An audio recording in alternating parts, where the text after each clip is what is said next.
ગાંધીનગર જિલ્લાના કડી ખાતેથી મહારાષ્ટ્ર લઈ જવા માટે ભરાયેલ પામોલીન તેલના જથ્થામાં ટેન્કર ચાલકે છેતરપિંડી આચરતા 38.45 લાખ રૂપિયાના મુદ્દામાલની હેરાફેરીનો બનાવ સામે આવ્યો છે. આ મામલે અંકલેશ્વર બી ડિવિઝન પોલીસે ફરિયાદ નોંધાતા પોલીસે તપાસ હાથ ધરી છે.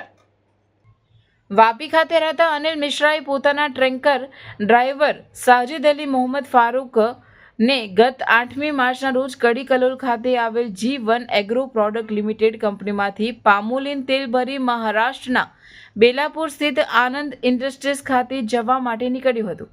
દરમિયાન ચાલક દ્વારા રસ્તામાં જ ટેન્કરમાં રહેલા 28,350 લીટર પામોલીન તેલનો જથ્થો બારોબાર કોઈ જગ્યાએ વેચી નાખી સગે વગે કરી નાખ્યો હતો. 10મી માર્ચ રાત્રિના માંડવા ટોલ પ્લાઝા થઈ અંકલેશ્વર હાઈવે પર આવેલ આરામ હોટલ કમ્પાઉન્ડમાં ટેન્કર બિનવારસી હાલતમાં મૂકી ફરાર થઈ ગયો હતો. ટેન્કર ચાલક ફોન સ્વિચ ઓફ કરી દીધા બાદ ટેન્કરના માલિક અનિલ મિશ્રાના ફોન ન ઉઠાવતા તેને શંકા જતા જીપીએસ લોકેશન આધારે તેઓ અંકલેશ્વરની આરામ હોટલ ખાતે પહોંચ્યા હતા. ગાંધીનગરના કડીથી મહારાષ્ટ્ર જતા પામોલીન તેલનો જથ્થો ટેન્કર ચાલકે 38,45,000 લાખનું પામ તેલ ટેન્કર ચાલકે સગે વગે કરી દીધું હતું. જ્યાં ટેન્કર ચેક કરતા અંદરથી પામ તેલ સગે વગે થઈ ગયું હતું.